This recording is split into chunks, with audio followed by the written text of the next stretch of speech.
I'm Sean O'Brien, General President of the International Brotherhood of Teamsters. As you know, the current UPS Teamsters National Master Agreement expires on July 31st. If you have stayed engaged on the UPS Teamster app or across social media, you know we are approaching the final hours of negotiations with UPS for a new agreement. We are talking about the largest collective bargaining agreement in North America. The Teamsters proudly represent more than 340,000 full and part-time workers at UPS. Across all classifications and in every region in this country, we're going to leave nothing on the table for our members. From the beginning, the Teamsters have been clear. We will win the best agreement in our history at UPS. This contract will be a defining moment for organized labor. The Teamsters will take on corporate America and win historic gains for hundreds of thousands of workers. Or UPS will put itself on strike, triggering the largest single employer strike in American history. So where are we at and what can you expect in the next few days? First, there are more than 40 supplement, riders, and addendum agreements to the UPS Teamsters National Agreement. Some of these supplements started bargaining way back in January. We told UPS from the start that all supplements had to reach tentative agreements before national talks began. On April 17th, just 2 of these supplements remained unfinished. UPS did not want to reach agreement on minor issues in 2 areas, Louisville and Northern California. We delayed national negotiations until the beginning of May, demanding UPS get these supplements done. On May 8th, our committee chairs in Louisville and NorCal strongly urged our national committee to get started as they work to finalize their regional contracts. With their backing and encouragement, we did just that. I'm thrilled to report that as of last week, both outstanding supplements in these areas have been finalized. All supplements to the national contract have reached tentative agreement. A couple of other significant things happened this month too. On June 13th, after making big progress on non-economic issues, the Teamsters secured monumental gains across the table. UPS came to tentative agreement for the first time ever to outfit its vehicle fleet with air conditioning. This language includes other heat safety measures like new exhaust shields, ventilation in cargo compartments, and 2 fans in every package car. This win is going to save lives. This win was a key sign that our unity, our messaging, and our campaign of maximum pressure was working. Just a few days later, UPS nationwide turned out in person and in record numbers to participate in a strike vote. As of June 16th, our UPS members authorized the National Committee to call a strike by 97%. As we all know, 97 isn't exactly the luckiest number at UPS. Securing this vote was a powerful moment because we knew that so many members nationwide made their voices heard. It sent another distinct signal to UPS that this is no ordinary fight. The Teamsters are here to win, to make history, and to make damn sure our members at UPS get what they have earned. On June 19th, we reached another milestone in this negotiation process and came to terms on all 55 non-economic issues. It marked a record number of revised articles and new language. It also represented a critical moment in our campaign.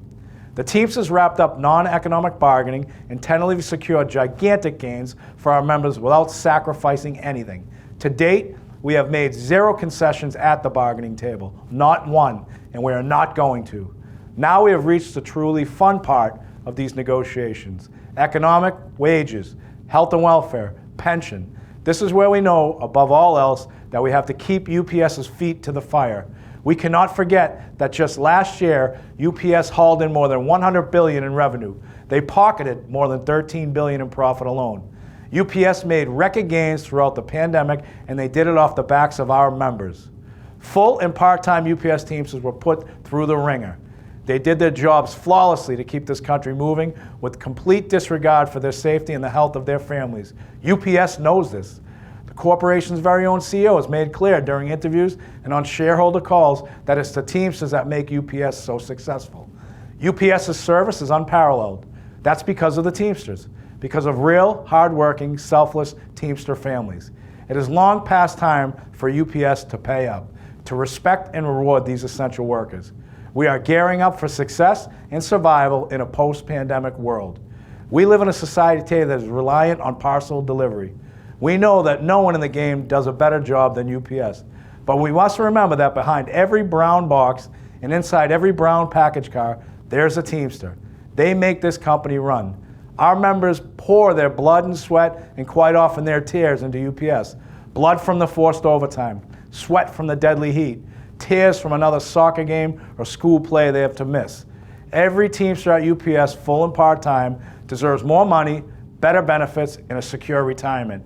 They have also earned our thanks for everything they do on a daily basis to keep this country moving. Despite all of these truths that we all know, UPS made it clear these past few weeks that they didn't want to pay, respect, or reward our members. They gave us an offensive economic proposal. They didn't want to move on raises, and in some cases, they wanted to cut back on wages. It got so insulting so quickly that the Teamsters had no choice but to demand a last, best, and final offer for a new contract from UPS this week. We did so on Wednesday, and UPS came to the table on Friday, June 30th. UPS negotiators returned before our national committee, which includes rank and file UPS Teamsters from around the country. They made movement on economics, we'll give them that. Some more money on the wages, better pensions, more language that could respect what the future might actually look like for our members. UPS pleaded with the Teamsters to continue bargaining. They pledged that there was more movement they could make. They say they are committed to reaching a new deal no later than July 5th. And why is July 5th so important? Why have we drilled this into UPS? Because from day one of this campaign, going all the way back to August 1st, 2022, the Teamsters have told UPS we will not work a single minute beyond the expiration of our current agreement. Our contract expires July 31st. For the Teamsters, under our new administration, that means a new contract must be in place on August 1st. We demand more money in our members' pockets immediately. We demand safer working conditions and stronger benefits. We are not waiting. We are not agreeing to any extensions or kicking cans down the road. This is hard bargaining. This is labor's leverage, and the Teamsters are not afraid to use it. If an agreeable tentative agreement is reached, it also means we need time to properly disseminate it to our 340,000 members. All UPS Teamsters need time to review it, ask questions, hear directly from their local unions, and consider the offer. Our members at UPS also need time to vote on it. Nothing is more important to the Teamsters than the democratic process that defines and governs this powerful union.